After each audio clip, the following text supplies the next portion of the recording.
Hello student, कैसे हैं आप सब। उम्मीद करता हूं आप सब अच्छे होंगे, मस्त होंगे, बेहतर होंगे, आपकी पढ़ाई बेहतर चल रही होगी। 11th क्लास फिजिक्स में मेरे बच्चों गति का जो चैप्टर है यानी गति के नियम का चैप्टर स्टार्ट हो चुका है और आज हम पढ़ेंगे जड़त्व का नियम, जिसमें पहला जड़त्व का नियम पढ़ लेंगे, विराम का जड़त्व। ठीक है, यहां तक हम आज कवर करेंगे, तो वीडियो को लास्ट तक जरूर देखिएगा प्यारे बच्चों, ताकि आप लोगों को बेहतर रूप से समझ में आ सके। और एक चीज और यहाँ पर ध्यान ये रखिएगा कि जो भी हमने अभी तक लेक्चर दिया है वो प्लेलिस्ट में मिल जाएगा। और गति के नियम में सबसे पहले आपको समझना है फोर्स, बल। बल है क्या? बल का मतलब ये होता है जैसे आप बैठे हो, कोई पीछे से व्यक्ति आए और एक हाथ लगा दे, आप सीधे फटाक से गिर जाओ, है ना, सीधे सो जाओ, तो फिर ये क्या है बच्चों, एक प्रकार से कुछ ना कुछ आपके शरीर के ऊपर कुछ ना कुछ आरोपित हुआ, जिसके कारण आपकी स्थिति में परिवर्तन हुआ, है ना। आप साइकिल चला रहे हो, साइकिल को रोकना है तो कुछ ना कुछ ब्रेक लगाना पड़ेगा, तो कुछ ना कुछ आपको अपने हाथ से कुछ एक्टिविटी तो करनी पड़ी। सही बात है, तभी तो वो रुक रहा होगा। गेंद चल रहा है, मतलब गेंद जमीन पर लुढ़कते हुए आ रहा है, उसको आप पकड़ोगे तो रुकेगा, तो कहीं ना कहीं आप भी कुछ ना कुछ तो उस पर माध्यम आरोपित करोगे, तो वही माध्यम है जिसके कारण उसकी स्थिति में परिवर्तन हो जा रहा है, वो बल है। समझ रहे हैं? तो बल वह धक्का या खिंचाव है। धक्का मतलब आप धक्का दे रहे हो, मार रहे हो भैया, हाथ लगा रहे हो। खिंचाव मतलब किसी वस्तु को, जैसे आप मान लीजिए पत्थर में रस्सी बांधकर अपनी ओर खींच रहे हो, तो वो खिंचाव है। तो बल वह धक्का या खिंचाव है जिससे किसी वस्तु के स्थिति में परिवर्तन हो जाता है। शाब्दिक अर्थ समझो, है ना, मेन उसका अर्थ समझो है क्या। बल एक प्रकार का धक्का या खिंचाव है जिससे किसी वस्तु के स्थिति में परिवर्तन हो जाए। परिवर्तन या तो विरामावस्था से गत्यावस्था में, या तो गत्यावस्था से विरामावस्था में, दो में से कोई एक हो जाए। या तो गति कर रहा है तो विराम हो जाए, रुक जाए, या तो विराम में है तो गति करने लग जाए। कुछ ना कुछ तो एक्टिविटी होगी। आप दौड़ रहे हो, किसी ने रोक दिया तो आप रुक गए, या आप रुके हो तो कुछ ना कुछ आपने फोर्स लगाया, बल लगाया तो आप दौड़ने लग गए। टेबल शांत है, धक्का दिए गिर गया, तो उसमें कुछ ना कुछ फोर्स लगाया हमने। समझ रहे हैं? गाड़ी खड़ी है, धक्का मार दिए, चलने लगा, तो उसमें हमने विरामावस्था से गत्यावस्था में परिवर्तन किया। तो कहीं ना कहीं हमने धक्का दिया तो धक्का हो सकता है, या तो किसी वस्तु को हमने खींच दिया तो खिंचाव हो सकता है। तो बल एक प्रकार से धक्का या खिंचाव है जिसके कारण किसी वस्तु की स्थिति में परिवर्तन हो जाता है, या उसकी आकार में परिवर्तन हो जाए, या उसकी आकृति में परिवर्तन हो जाए। आप लोहे से किसी भी वस्तु को पीट दो, वस्तु जो है मतलब थोड़ा सा, है ना, वस्तु पर क्या हो जाएगा, गड्ढा हो जाएगा। एक प्रकार से कहने का मतलब उसके आकार या आकृति में परिवर्तन हो जाएगी। ठीक है, समझ रहे हो? कुछ ना कुछ फोर्स लगाना पड़ेगा ना भाई साहब। ठीक है, समझ में आया? तो बल क्या है? बल वह धक्का या खिंचाव है जो किसी वस्तु की विरामावस्था में या गत्यावस्था में या गति की दिशा में या वस्तु के आकार या आकृति में परिवर्तन कर देता है, या परिवर्तन करने का प्रयास करता है। परिवर्तन करने का प्रयास करता है, इसका अर्थ क्या निकला? जैसे मान लीजिए एक भारी वस्तु रखी हुई है, आप उस पर बल लगा रहे हो, वो बल गति नहीं, मतलब बल लगा रहे हो तो वस्तु गति नहीं कर रहा है, लेकिन कोशिश कर रहा है कि अब हम गति करेंगे ही। ऐसी स्थिति पैदा हो रही है कि कोशिश कर रहा है कि हम बस गति करने ही वाले हैं। समझ रहे हो मैं क्या कहना चाह रहा हूं?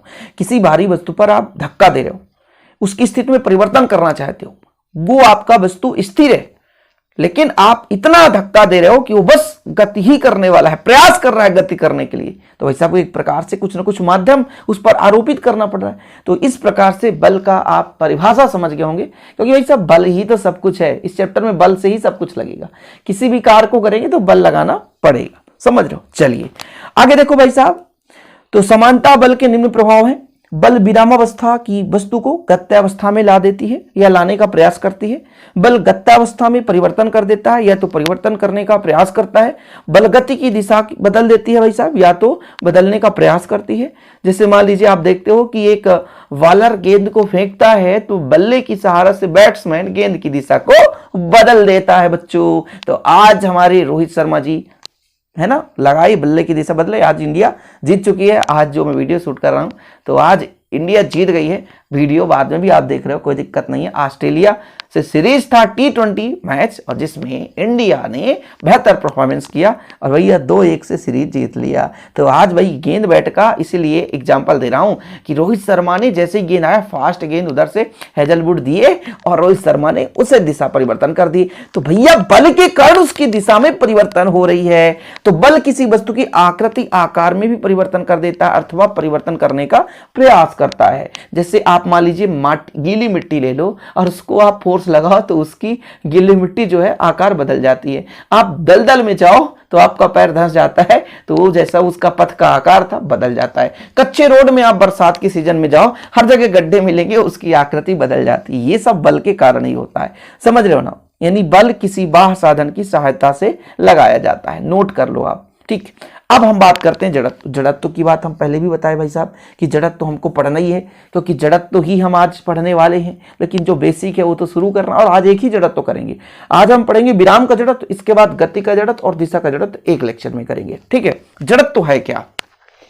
जैसे कोई वस्तु स्थिर है, कोई वस्तु स्थिर है और हम उस पर बल लगा रहे हैं, बल लगा रहे हैं लेकिन वो गति नहीं कर रहा है, तो कहीं ना कहीं उसमें भी एक बल लगा होगा जिसके कारण वो विरोध कर रहा है। जैसे मैं इस पेन को यहां पर ऐसा रख दिया, ठीक है, और फिर बच्चों हल्का सा धक्का दिया, ज्यादा नहीं, हल्का सा, देखो हिल रहा है, हिल रहा है लेकिन फिर से आ रहा है, हिल रहा है फिर से आ रहा है। देखो जरा, मैं बल लगा रहा हूं, थोड़ा सा परिवर्तन, लेकिन फिर से आ गया, तो कुछ ना कुछ इसमें एक कारण हो सकता है। तो ये है प्यारे बच्चों जड़त्व। क्या है? जड़त्व। और इसको मैं शार्ट के माध्यम से आपको बिल्कुल प्रोवाइड करूंगा, आप चिंता ना करो। तो ये जड़त्व के कारण, देखो सही बात है ना। हमारे मेन चैनल में शिव कोचिंग क्लासेस में आप लोग एग्जाम्पल एक्सपेरिमेंट देखते रहा करें। फिजिक्स के बहुत सारे कॉन्सेप्ट आपको एक्सपेरिमेंट की सहायता से समझाया जाता है। देखो बच्चों, तो इसमें हम बल लगा रहे हैं, हम बल लगा रहे हैं, लेकिन इसमें एक ऐसा बल लग रहा है जो हमारे इस बल का विरोध करता है। समझ रहे हो भाई साहब, एक इसके अंदर गुण है जिसके कारण वो अपने स्थिति में परिवर्तन करने का विरोध करता है, उसी गुण को हम कहते हैं जड़त्व।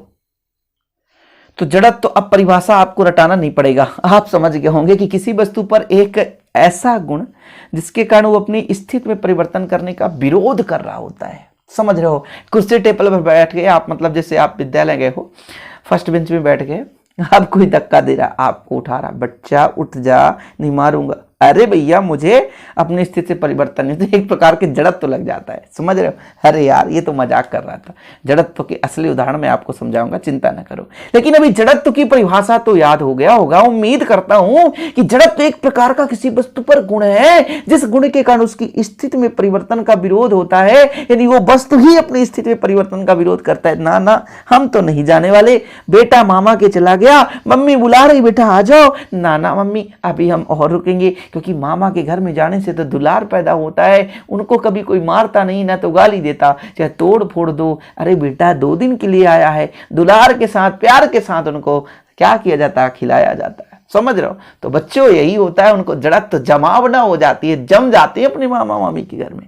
समझ रहे हो? अरे हम लोगों में ऐसा नहीं चलता था, आजकल के बच्चे ऐसा करते हैं। हम लोगों में कहाँ ऐसी गरीबी थी, कहाँ मामा जी, कहाँ मामी जी, कभी कभार जाते थे, याद नहीं है, आज भी कभी कभार जाते हैं 1-8 घंटे के लिए, लेकिन जो जाता है तो जम जाता है। मैंने कई लोगों को देखा है, अब मेरे घर में छोटे बच्चे हैं, समझ रहे हो, वो भी मामा मामी के जाते हैं तो जम जाते हैं, क्योंकि लाड़ दुलार भैया बहुत ज्यादा होता है, वहां जड़त्व उनकी लग जाती है। सिंपल है। तो भाई सब किसी वस्तु पर एक गुण है जिसके कारण उसकी स्थिति में परिवर्तन नहीं हो पाता, वो है जड़त्व। परिभाषा देख लो, किसी वस्तु में अंतर नहीं तो वह गुण जिसके कारण वह स्वतः ही अपनी विरामावस्था अथवा एक समान गति की अवस्था में परिवर्तन करने में असमर्थ होती है ना। मतलब उस गुण के कारण, जैसे ये मान लो पेन रखा है तो जड़त्व लग गया, तो ये स्थिर है ना, विराम का जड़त्व है, ये विराम अवस्था में है। समझ रहे हो? अब भैया थोड़ा सा और दूसरा, अब देखना गति का जड़त्व, वो चला गया, रुक गया, तो घर्षण के कारण रुक गया। समझ रहे हो? लेकिन इसमें गति का जड़त्व था, देखो, अब देखो यहां से मैं धक्का दूंगा तो चला ही जाएगा, फिर से लौटेगा, ओ माय गॉड, लौट गया, फिर गति, रुक गया यार, तो इसमें गति का जड़त्व लग रहा। अभी जब तक गति कर रहा है, गति का जड़त्व। अब कहोगे सर कोई गतिमान है तो गतिमान है, स्थिर है तो स्थिर है, ऐसे कैसे हो गया सर? गतिमान है तो गतिमान रहना चाहिए। ना ना बाबू, ऐसा नहीं है, गतिमान है तो गतिमान रहना चाहिए, लेकिन बच्चों यहां पर एक चीज और समझो ना आप लोग, कि भाई बाहर घर्षण बल भी लग रहा जिसके कारण वो रुक गया, नहीं तो गतिमान ही रहती। समझ रहे हो? हम किसी गेंद को फेंक दे तो वो पता है लुढ़कता रह जाए, बिल्कुल लुढ़कता रह जाए, नहीं, कहीं ना कहीं किसी ना किसी घर्षण के कारण वो रुक जाता है। बच्चों क्या हो जाता है? रुक जाता है। अब इसके खतरनाक हम एग्जाम्पल समझेंगे। पहले हम जड़त्व में विराम का जड़त्व देख लेते हैं, है ना। विराम का जड़त्व क्या है? कि किसी वस्तु के उस गुण को जिसके कारण वह स्वतः ही अपने विराम की अवस्था में परिवर्तन करने में असमर्थ होती है। ये मेरे पास 36,000 का मोबाइल, ये लो, ये भाई 36,000 का मोबाइल। बोले सर इतना महंगा मोबाइल? ये है मेरा Oppo Reno 5 Pro, देख सकते हो, इसको मैं रख देता हूँ स्थिर है। और जो जिस मोबाइल से बना रहा हूँ ना वीडियो, वो मेरा मोबाइल 10,000 का है, लेकिन ये बच्चों इसी में से पूरा व्हाट्सअप चलता है, समझ रहे हो। ये लो मेरा फ़ोन है, ये मेरा फ़ोन है, समझ रहे हैं। और इसमें मेरे कॉन्टेक्ट नंबर देखो, सर PDF किसी ने मैसेज किया, ये सारे के सारे स्टूडेंट। ओके, तो ये अभी स्थिर है, कोई दिक्कत तो नहीं है। 99 मैसेज पड़े हैं। कुछ बच्चे कहते हैं सर मैसेज का रिप्लाई नहीं आता है, इतने घमंडी हो गए हो, समझ रहे हो। तो वैसा भी इसमें विराम का जड़त्व लग रहा है ना, विराम अवस्था में। चलो अब इस पे कोई फोर्स नहीं लगाऊंगा, नहीं, लेकिन मैं जैसे इसको खींच लूंगा तो फिर इसमें मैंने फोर्स लगा दिया, विराम का जड़त्व तो हट गया, समझ रहे हो, ऐसा चीज है। तो जब विराम अवस्था में रहे कोई वस्तु तो उसमें जो जड़त्व है वो विराम का जड़त्व कहलाता है। चलो एग्जाम्पल समझते हैं मजे के साथ। बस के एकाएक चलने पर उसमें बैठा व्यक्ति पीछे की ओर गिर जाता है, इसका कारण समझाओ। देखो भाई साहब, हमारे पास एक बस है, ये बस है ना, पहिया लगाओ सर और इसमें सीट लगा दो, सीट लगा दो। ओहो, अब इसमें हमको व्यक्ति को बैठाना है। इधर भाई साहब मान लो यहाँ पे ड्राइवर साहब बैठे हैं और इधर खिड़की लगी है, खिड़की लगी नहीं, दरवाजा लगा है अंदर घुसने के लिए। देखो यहाँ पर एक व्यक्ति बैठा है, साला मूर्ख यहाँ पे बैठा है, इसके पैर ऐसे हैं, है ना, ऐसे, ठीक है, ये इसके हाथ है, मान लो ये व्यक्ति बैठा है। अब क्या होता है कि जब बस चलता है आगे तो इसका जो पैर वाला भाग है चलने लगता है, लेकिन ऊपर वाला जो भाग है वो क्या है, स्थिर है, समझ रहे हो। ये जैसे ही बस आगे की ओर चलता है तो इसके साथ साथ पैर भी चलना शुरू कर देगा, पैर भी चलना शुरू कर देगा, लेकिन जो व्यक्ति है ये स्वतंत्र था, तो ये स्वतंत्र स्थिर है, इसमें स्थिर का विराम का जड़त्व लग रहा है, जिसके कारण ये पीछे की ओर झुकेगा, गिरेगा, सिंपल, और कुछ भी नहीं है। बस के एकाएक अचानक चलने पर पहले उसका माइंड सेट है कि हम तो बैठे हैं, हम तो बैठे हैं, लेकिन पैर को तो धक्का मिल गई तो पैर आगे की ओर चला जाएगा। जैसे मान लीजिए यहां पर, मान लो यहां पर दो वस्तुएं हैं और बीच में थोड़ा सा गैप है, इसको धक्का मारो ये नीचे गिर जाएगा, क्योंकि हमने तो गति इसको दिया है। तो बस जो है पैर को चलाता है, सिर को तो नहीं पकड़ कर रखता है। आप ही बताओ ना, बस में यदि आप खड़े हो, बस में बैठ भी सकते हो, सर खड़े कैसे हो सकते, अरे खड़े भी हो सकते हो, जब भीड़ भाड़ रहती है ना तो बीच में बस में खड़े खड़े जाना पड़ता है, और आप ऊपर मत पकड़ो तो आप गिर जाओगे, या तो आगे चाहे पीछे। क्यों? क्योंकि पैर आपका चल रहा है, आपका शरीर नहीं चल रहा है। तो ऐसे ही यही होता है बच्चों, कमर के नीचे वाला भाग चलने लगता है बस के साथ साथ, संगे संगे, क्योंकि आप कमर के सहारे बैठे रहते हो, और जैसे ही बस अचानक चलना शुरू किया तो पैर चलना भी शुरू कर दिया, लेकिन ऊपर वाला भाग बोलता है बेटा रुक, कहां चला जा रहा है, हम तो भाई स्थिर है। और जब स्थिर है तो पैर कहता है साला गिर जा, तेरे से कोई मतलब तो है नहीं मुझे, गिर जा, इसलिए पीछे की ओर गिर जाता है, सिंपल है।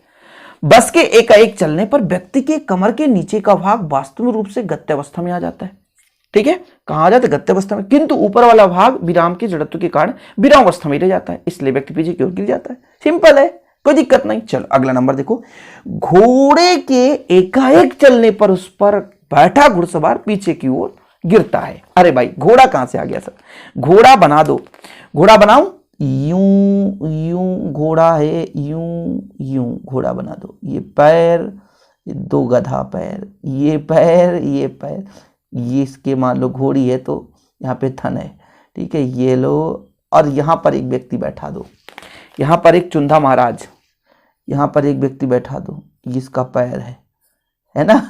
अब पैर जैसे घोड़ा चलता है तो इसका पैर भी चलने लगता है, लेकिन ऊपर का जो भाग है वो स्थिर अवस्था में रहता है, इस कारण से पीछे की ओर गिर जाता है, कुछ भी नहीं है, यही कंसेप्ट, दोनों में वही कंसेप्ट है। ये घोड़े के एक चलने पर घुड़सवार के कमर के नीचे का भाग गत्यावस्था में आ जाता है, गति करने लग जाता है, किंतु ऊपर का भाग विराम के जड़त्व के कारण विरामावस्था में रहता है, इसलिए घुड़सवार कहां गिरता है, पीछे की ओर गिर जाता है। रुको जरा और एग्जाम्पल देखते हैं बच्चों। कंबल को छड़ी से पीटने पर या हाथ से झटका देने पर उसमें लगे धूल के कण गिरने लगते हैं। क्यों? क्योंकि कंबल जिस भाग पर छड़ी पड़ती है वह भाग गत्यावस्था में आ जाता है। मारेंगे, समझ रहे हो, कंबल को मारो तो जहां पर मारोगे तो गति करेगा ही, जबकि धूल के कण विराम अवस्था में, धूल के कहते हैं भाई तुम तो मेरे को धक्का नहीं दिए, तुम तुम्हारे कंबल को, तो कंबल जाए, मैं तो स्थिर रहूंगा, और जब स्थिर रहोगे तो कंबल तो वहां से भाग दिया तो कचड़ा भी बाहर निकल गया, सिंपल है। मारो, धक्का देना आज घर में जाकर के, है ना, देना, बहुत कचड़ा उड़ेगा, डस्ट उड़ेगा, इसका कारण यही होता है, डस्ट बाहर आ जाता है। तो भैया जब हम भी कंबल को धक्का मारते हैं, छड़ी से पीटते हैं, तो क्या होता है, कंबल गत्यावस्था में, कंबल गति करने लगेगा, कंबल क्या करेगा, गति करेगा, लेकिन उसमें धूल के कण विरामावस्था में रहेंगे, जड़त्व के कारण वो विरामावस्था में रह जाते हैं और नीचे गिर जाते हैं, कुछ भी नहीं है, समझ रहे हो? चलो, पेड़ को हिलाने पर उसमें फल टूटकर नीचे गिर जाते हैं। इसके क्वेश्चन पूछे जाते हैं, क्यों पेड़ को हिलाने पर उस पर लगा फल नीचे टूट जाता है, क्यों? कारण बताओ क्यों टूट जाता है, यह कारण पूछा जाता है बच्चों। तो फिर समझो पेड़ में क्या कंसेप्ट छिपा है। देखो, यह टहनी आ रही है, यहां पर व्यक्ति बैठा है, यहां पर एक छोटा सा आम का फल लगा है। जब इसको हिलाता है तो इसका वाला, ये वाला भाग है ना, जहां से ये आम लगा है मान लो, है ना, ये वाला भाग टहनी के साथ झूलने लगता है। और जब ये गत्ते अवस्था में आता है, लेकिन आम बोलता है रुको बेटा, तुझे धक्का दे रहा व्यक्ति, तू जा, मुझे स्थिर रहने दे। तो बोलता है रुको। ये भी कहता है अरे भाई साहब तू इतना ज्यादा खतरनाक है, तो कोई बात नहीं, मैं तो गति करूंगा ही। तो इसको ये झूलना झुलाएगा, तो ये झूलना शुरू करेगा। ये बोलेगा ना ना हम तो स्थिर रहेंगे। तो जब बोला जा भाई साला, तू जब स्थिर रहना चाहता है तो टूट कर अलग हो जा, तो टूट कर अलग हो जाता है। सिंपल है, क्योंकि ये स्थिर रहना चाहता है, गति अवस्था। तो एक चीज गति होगा, एक स्थिर होगा, तो होगा क्या बच्चों, टूटना तो पड़ेगा उससे। यही चीज होता है, ठीक है। यदि गिलास के मुख पर कार्ड रख दिया जाए, देखो ये गिलास बना है, इसके मुख पर कार्ड रख दें और कार्ड के ऊपर एक सिक्का रख दो और ग्लास के ऊपर से कार्ड को अचानक खींचो तो सिक्का नीचे गिर जाता है। क्यों? जैसे ही कार्ड को खींचते हैं, जैसे ही कार्ड को खींचते हैं तो कार्ड गति अवस्था में हो जाता है, किंतु सिक्का जो है वो स्थिर अवस्था में रहता है। इस कारण से कार्ड नीचे गिर जाता है। बस इतने एग्जाम्पल काफी है यार, और आपको समझ में आ गया होगा आज विराम का जड़त्व। कल हम बात करेंगे गति के जड़त्व के बारे में, और बच्चों दिशा का जड़त्व, इसके साथ साथ न्यूटन का प्रथम नियम, हम क्रम से चर्चा करते चलेंगे। हाँ, बस आप लोगों से बस यही रिक्वेस्ट है कि आप लोग भी मेहनत करते चलें हमारे साथ, लगातार आप मेहनत करें, हम आपके साथ हैं, बिल्कुल आप चिंता ना करें। ओके, वीडियो पसंद आए तो लाइक करें, शेयर करें, और नोट्स लेना है तो कॉन्टैक्ट कर सकते हैं। हाँ, 100 रुपये चार्ज है भाई, फ्री ऑफ कॉस्ट, कुछ आज की दुनिया में नहीं मिलने वाला। 9685 29 91 49, ये छोटा सा अमाउंट है जिससे हमारा हेल्प हो सकता है और हमें भी थोड़ा कहीं ना कहीं फाइनेंशियल सपोर्ट हो सकता है। तो चलिए बच्चों, मिलते हैं अगली वीडियो के साथ। जय हिंद, वंदे मातरम।